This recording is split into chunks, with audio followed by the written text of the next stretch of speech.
Of recent, there has been very many reports of shows that belong to Nigerian artists flopping all over Africa. And if it's not a flop, it is either the concert was cancelled, the artist was arrested, the artist got problems with the promoters or the event organizers in that country, or the artist fell into the wrong hands of the security authorities in that country. Actually, some of the Nigerian artists have been deported even before performing. What I'm talking about has been seen in mostly the upcoming Nigerian musicians that are doing well globally. But wait a bit, I think I've started from far. Why don't we go back to over a decade ago, where we had the two fairs, the P-Squares from Nigeria, of course. We had Nameless from Kenya. We had Ogopa DJs. I think they're from Kenya or Tanzania. From Kenya. That was the time when Nigeria brought what I always call the Chinese blueprint. Nigeria flipped the dice and took over the entertainment industry. The music that belonged to Kenyans, Congolese, and South Africans at that time. At that moment, when Jamaica had taken over Africa, people like Conscience, Mavado, some of the reasons that African music flipped in less than a year and it went to Nigeria from South Africa, from Congo, from Kenya, from Tanzania, is because the Nigerians realized what was lacking in African music. In any business, you have to identify the demand. If you know where the demand is, you create the product is going to be consumed automatically. Now, Nigerians at that time, they knew that Africans want to listen to international music. That was a time when we wanted the R&Bs, the Rihannas, the Beyoncés, but because we were Africans, we also wanted to listen to our local contemporary music. Nigerians found that problem in Africa. They identified the problem and they tried to get a solution. How did they solve that? They got the international R&B music, the international pop music, the international hip-hop music, and then they got the African contemporary music, the real original African Afrobeat, the contemporary African music that has local drums. And then they came up with the new Afrobeat. The flavor has the international music. Anyone that wants to listen to the Beyoncés, the Rihannas, the whatever, the American artists will get that flavor in Nigerian music. And anyone that wants to listen to the African contemporary music from the local roots of Africa, you will get those contemporary instruments from the Nigerian music. That's what we are talking about.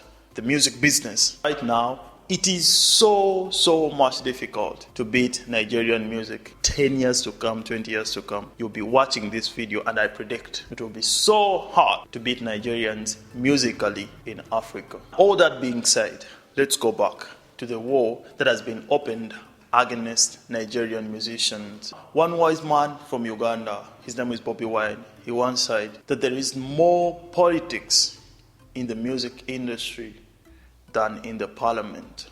The people that I'm talking about right now, they tried to kill the P-Squares and they failed. They tried to kill the Two Faces and they failed. They then tried to kill the Wizkids, the Davidos, and all the people that came in that generation. Now what they're doing, they've opened a seemingly secret war. But of course, to anyone that understands music, this is so open and public.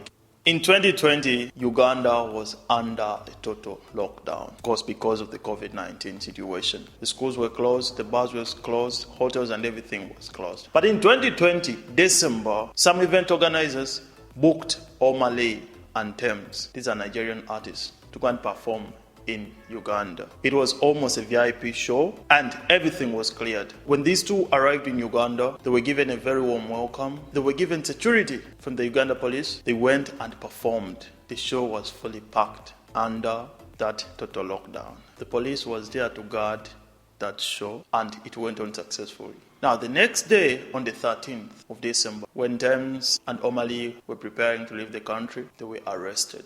And the reason the police was giving is that these guys flouted the COVID-19 guidelines. Fast forward to 2022, when Ugandan's President Museveni fully opened the entertainment industry, a lot of event organizers in the country decided to organize several events. One of the events that happened earlier at the beginning of the year was Ruga's concert. Ruga was booked to perform in Uganda. They advertised. He entered the country. The country was fully opened. And Ugandan artists were having shows fully packed no masks, no anything, all over the country. When Ruga reached Uganda, everything was done well. TV interviews and everything, security and everything. Now, on the day of the performance, the police chased everyone away and they closed the venue. They said the event organizers hadn't adhered by the COVID-19 guidelines that were put there by the police and the Ministry of Health. After everything and the involvement of the so-called big heads, of course, Africa, the event was pushed to the next day. So many things like that have happened all over Africa in the past few years. Now you're going to ask me, of course, Ruga was paid, terms and what were paid and were released. How does that affect them? Now let's go back to the music business. First, music business survives on showbiz. Show business also survives on PR, public relations. What the public sees is what they perceive. And that's when they say, wow, Wizkid is richer than Davido.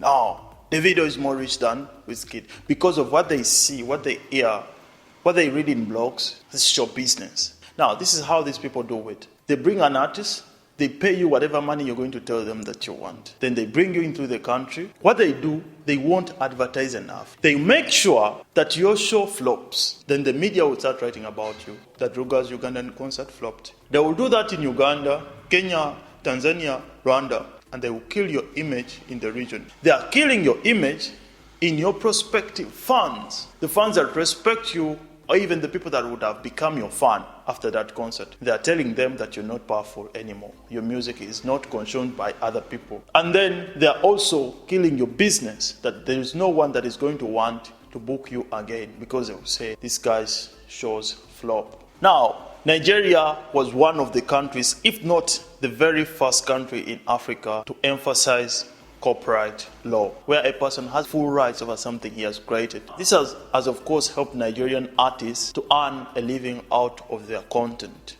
But of course, I'm one of the person that believes in piracy when it comes to entertainment, mostly music. Because without piracy, the people down there in the music libraries, the people that distribute music, the DJs down there in the small bars and people down there, they're going to fear to use your music and the music is not going to reach to people. What Nigerians did, they emphasized the copyright law in developed countries and their own country. And then they left the rest of African countries that are underdeveloped, and of course almost all African countries, to do what they call piracy on their music. What do I mean by piracy? Anyone can download the music, play it on the radio station, play it in the bar, sell it in a music library, and there is no one that is going to come to you to tell you that, why are you selling my music? So that piracy will help the music get distributed all over Africa, all over the countries and everywhere in the smallest districts. Now, what these countries are doing to block Nigerian music is they introduce a copyright law that only works on international content, but it doesn't work on local content. So when Wizkid, Omali, Thames, or any other Nigerian artist releases a song, it is not allowed to be sold down in a small library, but their own music, they leave it to the pirates to use it, to play it, to listen to it, to distribute it in any other way they want. So in that way, they put the so-called international copyright policy, where they're going to arrest anyone that is going to use Wizkid's music without a document, a formal document from Wizkid management that shows that you have rights over this music or you have rights to use this music. So in that way, they are blocking the Nigerian music from reaching down. There are a lot of things that I would have wanted to discuss in this video, but it will be so long. So why don't we meet in the next video? My name is Shammah Benefits. Please don't forget to like, comment, and share this video. Subscribe to my YouTube channel if you love my content. See you in the next one.